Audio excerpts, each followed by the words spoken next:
आप लोग ने कार्यक्रम की हुई है स्कूल में, कैसा लगा आप लोग को? बहुत अच्छा लगा हम लोग को। बहुत अच्छा लगा हुआ है। Yes sir. किस टाइप का कार्यक्रम आप लोगों ने किया आज? Annual function. अच्छा, एनुअल फंक्शन। इसका ट्रेनिंग वगैरह सब स्कूल में ही किया गया था? हाँ। मतलब स्कूल के कितने देर तक आपको ट्रेनिंग वगैरह सब किया? 1 महीना पहले। 1 महीना पहले। अच्छा, 1 महीना से इसका प्रिपरेशन चल रहा था।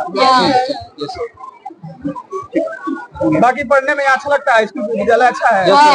पढ़ाते हैं बहुत अच्छा पढ़ाते हैं। अच्छा, पढ़ने में अच्छा लगता है कि डांस करने में? पढ़ने में अच्छा लगता है। आपको लगता है कि दोनों जरूरी है? हाँ। दोनों चीजों का पूर्ति इस विद्यालय से हो जाता है। Yes sir. तो अपने विद्यालय के लिए सर लोग के लिए क्या कहोगे? कहेंगे कि सर लोग हम लोग अच्छे से पढ़ाते हैं, टाइम क्लास नहीं जाता है खाली। चलो ठीक है। सबसे पहले तो मतलब एसपीआर पब्लिक स्कूल का जो आज कार्यक्रम था उसके बारे में क्या? देखिए, एसजीआर पब्लिक स्कूल इस क्षेत्र का सबसे अच्छा स्कूल है। यहाँ ग्रामीण क्षेत्र में रहने वाले सभी असमर्थ परिवार के बच्चों को क्वालिटी एजुकेशन दिया जाता है। यह विद्यालय राइट टू एजुकेशन जो सरकार का गाइडलाइन है उसके आधार पर संचालित है, जहां 25% फ्री एजुकेशन बच्चों को दिया जाता है मेरे विद्यालय में।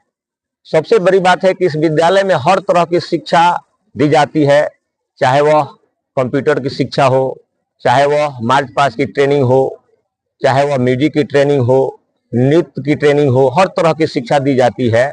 यहाँ के बच्चे बहुत ही एबुलेस्ट हैं, जिसका कार्यक्रम, जिन बच्चों का कार्यक्रम भी आप लोगों ने देखा। ये बच्चे अपने क्वालिटी एजुकेशन से जो हमारे टीचर यहाँ प्रोवाइड कराते हैं उसे थोड़ा सा भी आपको नहीं लगता है कि यह कंट्री साइड के बच्चे हैं, यानी सुदूर देहाती क्षेत्र के बच्चे हैं। इसमें इतनी एबिलिटी है जिसे आप लोगों ने भी, मीडिया वालों ने, आप लोगों ने भी देखा।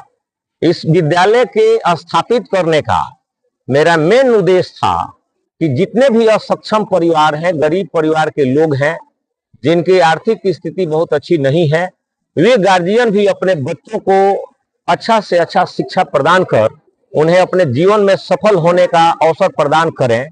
इसी उद्देश्य से मैंने 2013 को 3 मार्च 2013 को इस विद्यालय का स्थापना किया और उस दिन से यह विद्यालय बहुत ढंग से संचालित हो रहा है और इस क्षेत्र में इस स्कूल का नाम है। 2010 में मैंने एक विद्यालय स्थापित किया था सबसे पहले, after completing my PhD in English in 2009, और उस समय मैंने 2010 में 16 मार्च 2010 को मैंने जामो में एक स्कूल स्थापित किया, modern school of science and technology से के नाम से। आज उसमें मोर देन 1000 बच्चे हैं और वहाँ भी बहुत अच्छा फैसिलिटी है। उसके बाद 2018 में मैंने एक विद्यालय का स्थापना किया रेपुरा सरैया मुजफ्फरपुर में। अभी उसके 2 ब्रांच चलते हैं। उस विद्यालय के सर भी मेरे सामने उपस्थित हैं और वो भी विद्यालय मेरे सानिध्य में, मेरे मार्गदर्शन में संचालित हो रहे हैं और वहाँ भी बच्चे, हमको लगता है कि लगभग 1000 के आसपास में रेपुरा ब्रांच 1 में बच्चे हैं और 400 या 500 के आसपास में ब्रांच 2 में भी बच्चे हैं। वो भी विद्यालय बहुत ढंग से संचालित होता है और मेरे सभी विद्यालयों में राइट टू एजुकेशन को मद्देनजर रखते हुए बच्चों को 25% एजुकेशन, फ्री एजुकेशन दिया जाता है और सक्षम परिवार के गार्जियन को एजुकेशन में बहुत मदद किया जाता है। और हमारे यहाँ गार्जियन है, मेरे विद्यालय के शिक्षक हैं, इन लोगों से भी आप इस विद्यालय के बारे में पूछ सकते हैं। मैं यहाँ आने ही वाला था। आप मंच पे भाषण भी दे रहे थे और राइट टू एजुकेशन की बात कर रहे थे। तो राइट टू एजुकेशन के सहारे जो 25% की आप बात कर रहे हैं, उसमें मतलब उसमें कितनी संख्या में बच्चे यहाँ मुफ्त पढ़ते हैं?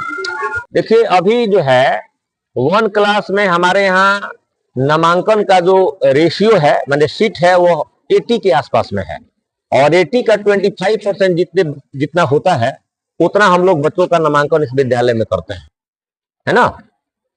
फर्स्ट ईयर में हमारे यहाँ लगभग 60 या 50 के आसपास में बच्चे थे। उसका हम लोगों ने 12 या 15 के आसपास में फ्री एजुकेशन लिया था और अभी जो हमारे यहाँ सीट है 1 क्लास में वो 80 के आसपास में है और उसी के आधार पर हम लोग 25 छात्राओं का, लगभग 25 छात्राओं का फ्री एजुकेशन ग्रांट करते हैं। गरीब छात्रों के लिए क्या कुछ व्यवस्था रहेगा आपके विद्यालय में? अरे, गरीब छात्र छात्राओं को हम लोग बुक देते हैं, ड्रेस देते हैं और फ्री एजुकेशन देते हैं और उन बच्चों को आगे बढ़ने की प्रेरणा देते हैं।